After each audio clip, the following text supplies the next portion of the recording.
gonna be okay? How thick can it be? Yours truly, Brevin Thompson, is back with my good friend Cameron Simpson. We just already finished filming our Spider-Man videos, which will be uploaded pretty soon, so yeah. But for this video, since it's my birthday, I wanted to do something really special because every now and then, whenever my birthday comes out, I end up talking about a movie that's always been a little bit personal for me.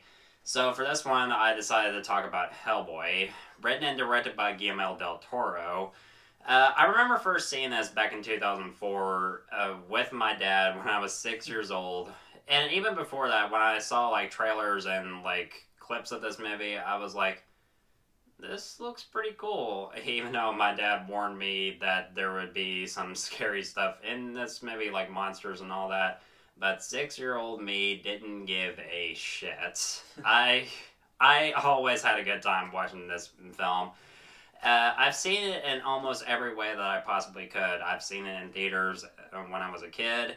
I, of course, owned like few copies of this on DVD when I was a kid. And, of course, I own a 4K steelbook for that film. And I just always grown to I've always appreciated this film throughout like most of my life, and it's a very underrated comic book film. Especially, I do think it's really good, especially compared to like recent comic book films that we've gotten over the years, and mostly because of Del Toro's direction and of course Ron Perlman's amazing performance as Hellboy. And it's really underrated, and I just think that, of course, like, a lot of people have, like, grown to appreciate this film, because this film has gathered a cult following over the years, mostly, if, like, people are, like, fans of Del Toro's work, especially when you watch, like, some of his other well-known films, like, Pan's Labyrinth, or his, some of his recent films, like The Shape of Water, which won Best Picture, and I love those too. But some of his other work I always found interesting. Despite the fact that I do love Pan's Labyrinth and The Shape of Water, but when it comes to his work on comic book films, and particularly his two Hellboy films, and even Blade 2, which I really do enjoy. Mostly when it comes to Del Toro's work on Hellboy, I honestly think that Guillermo del Toro is an amazing filmmaker, and his vision for Hellboy, I've always appreciated it, and I really wish that he had a chance to finish his trilogy, because it was always meant to be a trilogy, and it just always gets me right here, knowing that that Del Toro never had a chance to finish his trilogy, and mostly because of him and Ron Perlman trying to make a third movie for many years. After the first two, it just leaves a lot to be desired. It's just like, Del Toro, his work on those films they're underrated, and they should like gain a little bit more appreciation because of how they are compared to recent comic book films. What do you think? What would you say? I personally, I agree with Brevin completely on the fact that that these films are underrated. I do very much enjoy both of those films, and at the same time, when I first saw this thing, I was a little nervous because I'd never seen movies like that before much in my life. I had seen The Shape of Water, but I didn't know that it was by the same guy at the time, and I just didn't know what to make of it at first. But I really came to enjoy the movie. In fact, it's actually been one of my personal favorites comic book movies. But I honestly do think that they should have done 3 films instead of just 2. instead of rebooting it later in 2019. And honestly, when I look at this film, I very much enjoy both of them. What mostly makes this film work for me was, Del Toro's direction, the makeup work done to bring these characters to life. It's just like the amount of work that they have put into to bring these characters to life, and particularly Hellboy and Abe Sapien. Just like, when you have Ron Perlman and Doug Jones go through like hours of makeup just to portray these characters, and them willing to do it, you just gotta respect them for that. Yeah, I most certainly do. In fact, since I saw The Shape of Water first, I personally, every time I look at Abe, I keep seeing the, like, water god or something that they pretty much, the creature from The Shape of Water that they believe to be some kind of god.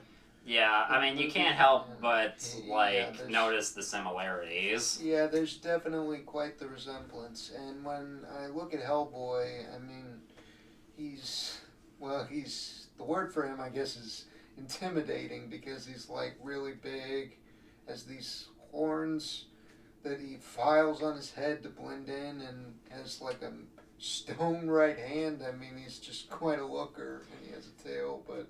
Yeah. Despite his appearance, he really is one of the good guys. Yeah, what really... It's just unbelievable. Yeah, what really makes Hellboy a good character is his humanity.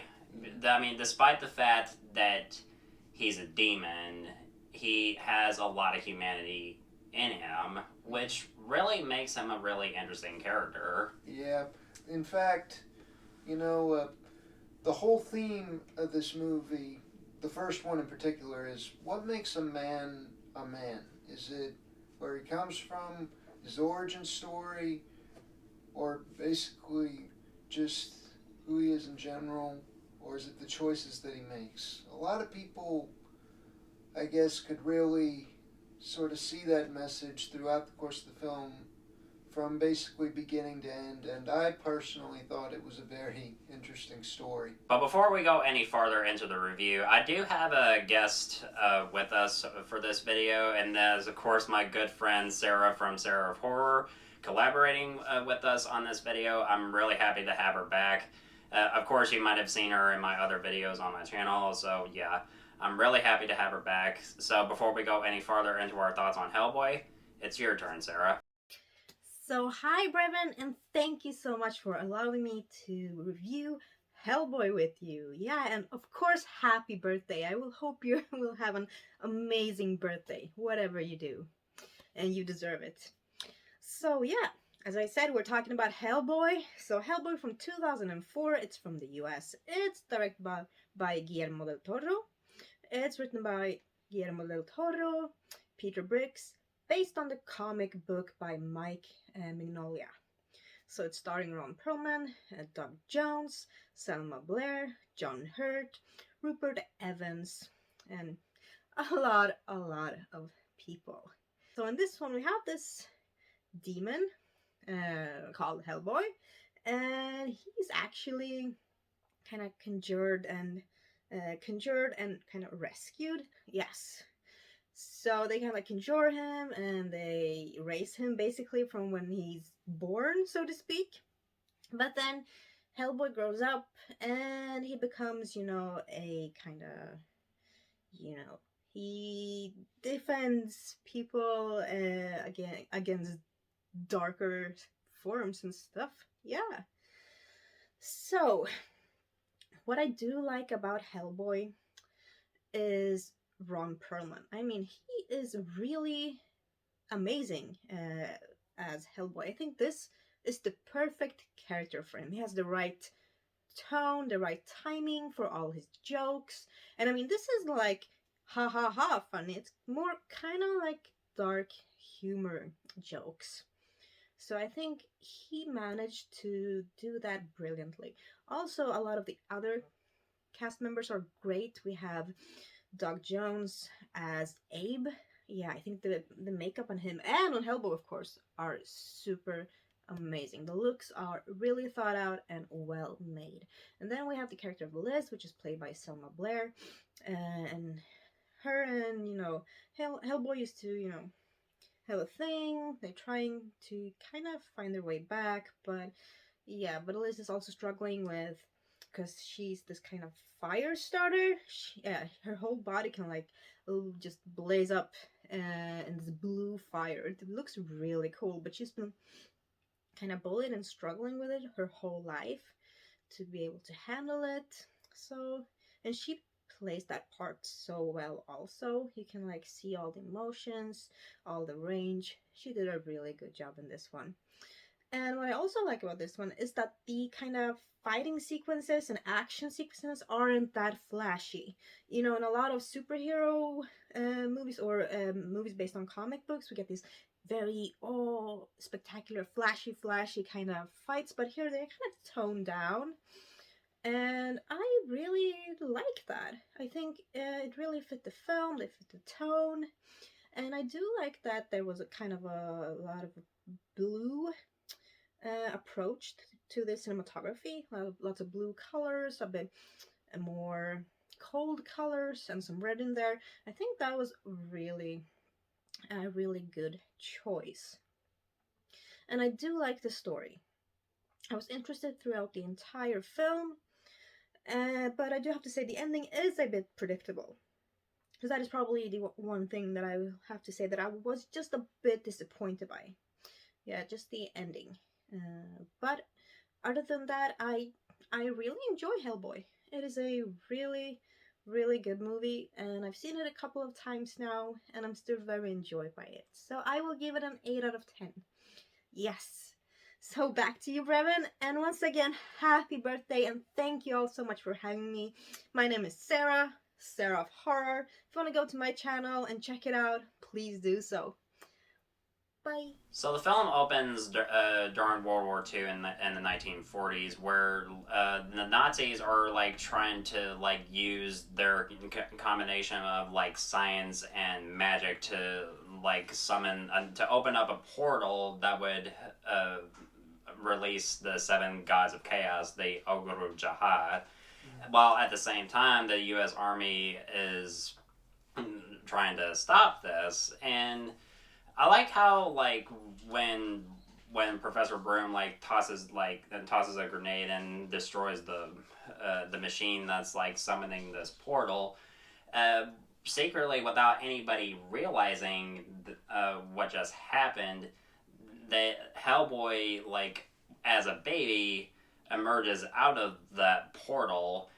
And the first time that we actually see Hellboy as a baby, I mean, some of the CG is a little bit hit and miss, but I mean, given what they wanted Hellboy to look like as a baby, it is admittedly adorable. Yeah, I mean, if you looked at that thing, even at first glance, he's a bit unusual, but he's just like really cute. Now, if you wanted to talk about perfect casting for comic book films, I would be shocked if anybody did not even add as an honorable mention Ron Perlman as Hellboy, because his portrayal of Hellboy is fucking iconic. I mean, he's perfect as this character. I mean, outside of like him, I mean, the makeup and everything. I mean, he's just perfect. I mean, him willing to like go through hours of like makeup just to like get into the character. He nails everything. He nails the look, his charisma, his humanity, his sarcasm, and it's just he nails everything. I mean, him as Hellboy, he's badass, and like I mentioned, I mean, he's perfect as this character. It's hard for me to imagine anybody else playing this character as well as he did. I mean, sure, David Harbour was okay at best in the reboot, but for me, Ron Perlman, he's perfect as Hellboy. What would you say? I personally couldn't agree more. I honestly don't know near as much about this character as Brevin does, but personally, I really think they picked a good choice when they decided to go with Ron Perlman as the character. he really, I think, makes it believable. He's just uncanny. It's like how people basically just love it. Like, for example, when Hugh Jackman plays Wolverine, a lot of people often say he doesn't just play the Wolverine, he is the Wolverine. And that, to me, is like Ron Perlman as Hellboy in a nutshell. Now, in terms of like supporting characters, another one that I really love is Abe Sapien, played by Doug Jones. And again, with the makeup work, just done to bring this character to life. I mean, just like they did with Ron Perlman as Hellboy, is just perfect. And I'm just like, given the amount of like work that they like delved into to like bring these characters to life, I'm just shocked that this film didn't get an Oscar nomination for the amount of makeup work done for this film, while the sequel was nominated. Honestly, I do think that, at least in terms of a debut, they probably should have been nominated because they really pulled out, I think, a lot of stops in order to bring these characters in. And every time I look at Abe Sapien, so I think of two things. One, our 16th president, Abraham Lincoln, and two, like I said before, that little creature from The Shape of Water. I mean, the resemblance is uncanny. Yeah, it definitely is. And Selma Blair as Liz, I do think that she's pretty good, and I think she's also great in the sequel because she's basically Hellboy's love interest. Yeah, and she really has an important role to play in both films, in my opinion. Although, if you ask me, I think she got a little more involved in the sequel, wouldn't you say? Yeah, because her role is like, I mean, really as more important as it was in the first film, which we'll get to once we do a eventual video for the sequel, which I definitely can't wait to talk about because there's so much that I love about Hellboy 2. Yeah, me either, because personally, at least out of the two, for me, the sequel, I think, was a lot more interesting and entertaining because I liked their origin stories, but I really think that they did a nice job with the story in the sequel, and overall kind of gave it a little more of a lighter tone that was a bit more enjoyable, in my opinion. Yeah, one thing I do think that the sequel improves upon is its villain in particular, because for me, the villains in this film aren't really that interesting, because you have, like, Rasputin, who is basically the main villain in the movie, and his overall goal is to, like, use Hellboy as the key to release the Ogre Jihad, the seven gods of chaos, and destroy the world. And his two cronies is that blonde German chick who he makes immortal, but just by using magic, and then you have like this motherfucker who has like this gas mask, and what he looks like without the mask on, he looks fucking creepy. And even as a kid, that has always disturbed me. But how this guy continues to live never really made a whole lot of sense to me, because what do we know about this guy? Well, he looks badass in black with the gas mask. He's good with these blades that he can spin around really good, but without his suit, he's basically a walking corpse. Literally. Yeah, because his eyelids are literally surgically removed, and he doesn't have lips. Just that look alone. And not to mention, his blood turned to dust years ago, and he has a big hole in his chest where a key mechanism goes in, where I'm pretty sure his heart is supposed to be. Yeah, so I'm like, is this guy supposed to be a cyborg or something? It's never. So it's never really entirely explained. First, we get our opening title sequence, and then we cut to 60 years later, and the villains are trying to like resurrect Rasputin using this sort of blood ritual sacrifice. There's one moment in particular that I love, and it's pretty funny to me. Jeffrey Tambor is in this film as basically the guy who's like overseeing the BPRD, the Bureau for Paranormal Research and Defense, that Hellboy is a part of.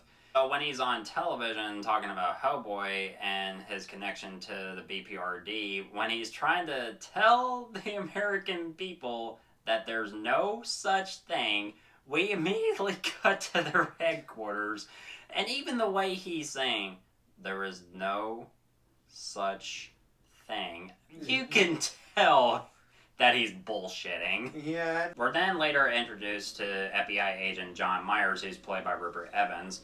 Now, he's not a actual character in the comic books, as far as my knowledge of the character Hellboy goes, but he does become an important character in this film, especially in the third act.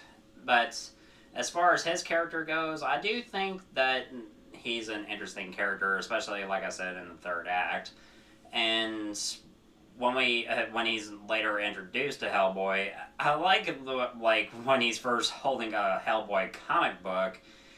I love it when Hellboy like mentions the comic book. He's like, I hate them. They don't even get the eyes right. And when we're first introduced to Hellboy, played by Ron Perlman, like I mentioned before, they get the look right, and like I said, Ron Perlman, he's perfect as this character. Yeah, it was quite the way to introduce him. First, like just the build up to kind of where he's located, then a comic book, then you bring out the real thing. That's a classic comparison. It's really something. Yeah, and when it comes to like the introduction of Abe, when Myers bumps into him, when we see him in a fish tank, going through 4 books at once, and what's his favorite snack? None other than rotten eggs, which is yeah, it's just kind of gross. When we get to like this action sequence, the first fight between Hellboy and Samael the Hellhound, the in-camera stuff, that works. The CG stuff, like I mentioned before, some of it is like pretty hit and miss. I think mostly Del Toro uses a little bit too much close-ups that I don't think would work. I think mostly they improved the fights in the sequel, but given the time period that this was made, I think mostly it holds up pretty well, especially when you have like moments of Hellboy like using his revolver, which is still badass looking even to this day. And even before the fight starts, when Abe uses like his psychic powers to sense what's going on, when we hear him say, behind this door there is a dark entity waiting, evil, ancient, and hungry. And when we have like Hellboy like cocking his revolver saying, okay, let me go in and say hi. And when there's even one moment in particular that's pretty interesting. It's when like Hellboy like stops.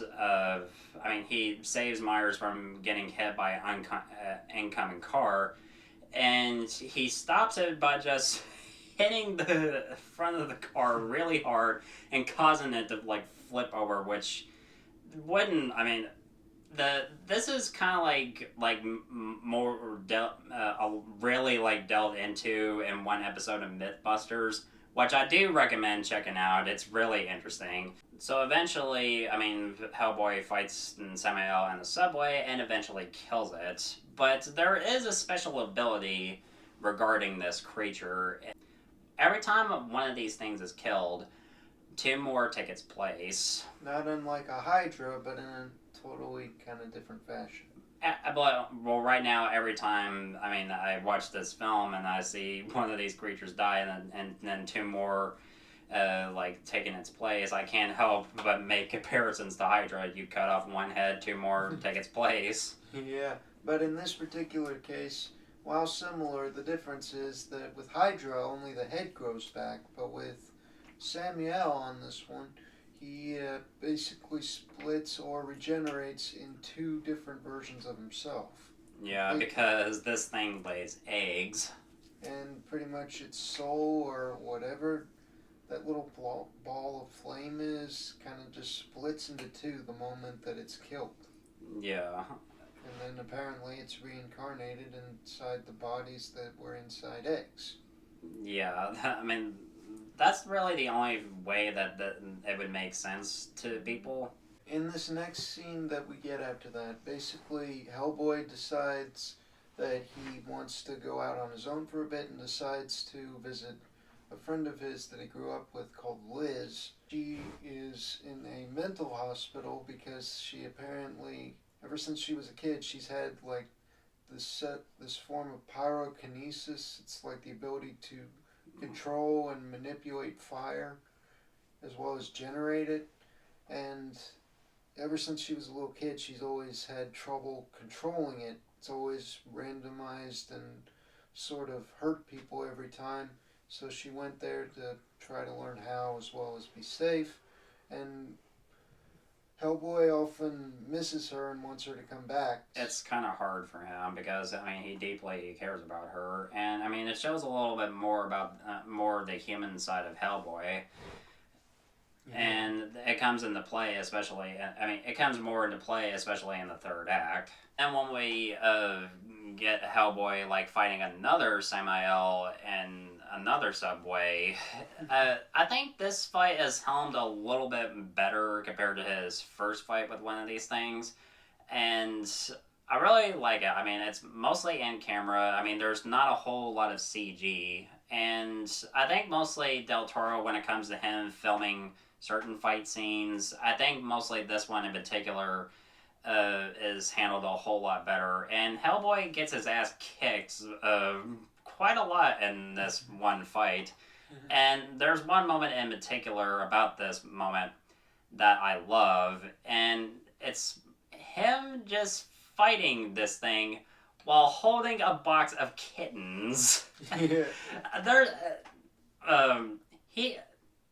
I don't know what it is with Hellboy and cats, but he surely does love the shit out of cats. Yeah.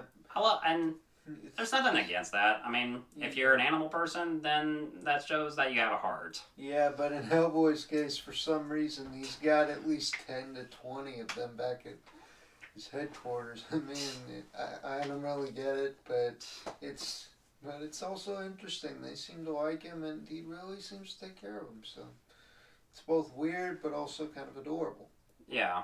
Really. I mean, and like I said, it shows more of the human side of Hellboy, because despite the fact that he's a demon, in heart, he has a human side to him. Yeah, which is really saying something, considering normally if you came across something like that, you'd think it'd be pure evil, but he really does have a heart, and I admire that. Now, when it comes to the scene where Professor Broom, who's played by John Hurt, by the way, I mean, when it comes to him, I really like his performance. And despite the fact that he is the adopted father of a creature that's prophesized to bring about the end of the world, and is even shown a vision of it, he still acknowledges Hellboy as his own son, and he loves him like he's his own son. And despite all that, he believes that Hellboy has done so much good for the world that he still sees him as his own son. And I think they did a nice job, at least over the course of 2 films, emphasizing that relationship and the importance that it has to play. So Hellboy and company go to Russia. They go to Rasputin's base, and they encounter like a whole bunch of traps. And eventually Hellboy comes face to face with the badass walking corpse guy who killed his father, and eventually kicks his ass. And if that wasn't enough, he has to deal with multiple versions of Samael.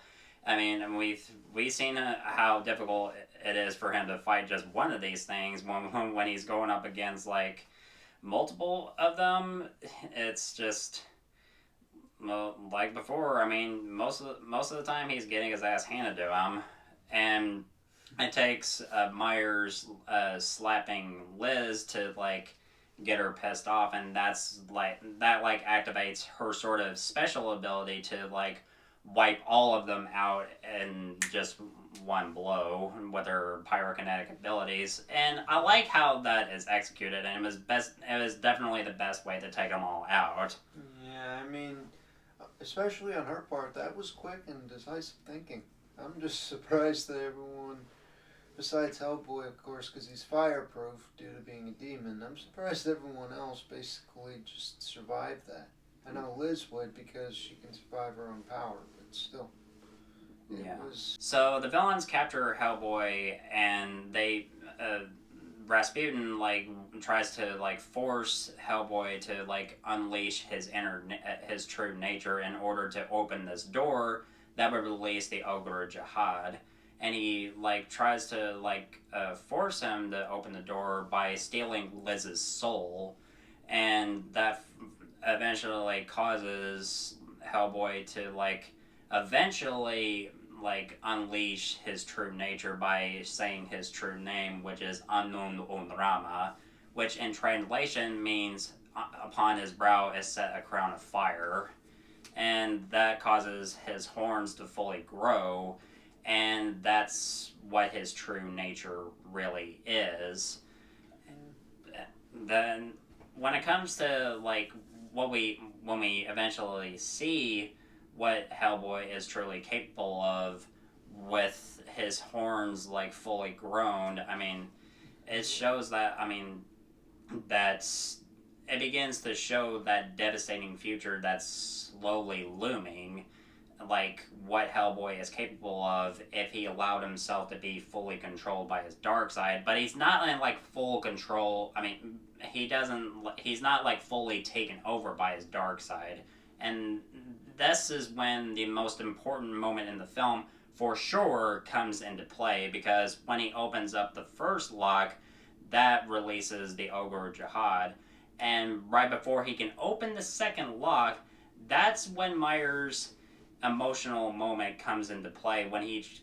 I love it when he convinces Hellboy that he can choose his own destiny, and just after that, just that moment alone with Hellboy ripping off his horns, that is so satisfying. Yeah, I mean, I honestly didn't know what to expect or say when I saw that. Not only stopped the end of the world by doing so, but he chose his own destiny and then uses one of his broken horns to impale Rasputin right in the chest when he asks him, what has he done? And he goes, I chose.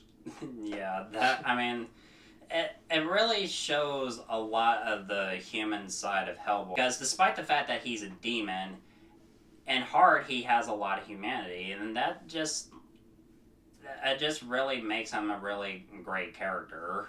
Yeah, honestly, I really think that he's kind of really proven himself to be one of the best type of, I guess you could say, anti-heroes out there. Now, when it comes to Hellboy's final fight with this massive squid-like monster that has been living inside of Rasputin, I mean, this creature alone is never really entirely explained. I mean, is he like one of the gods or something?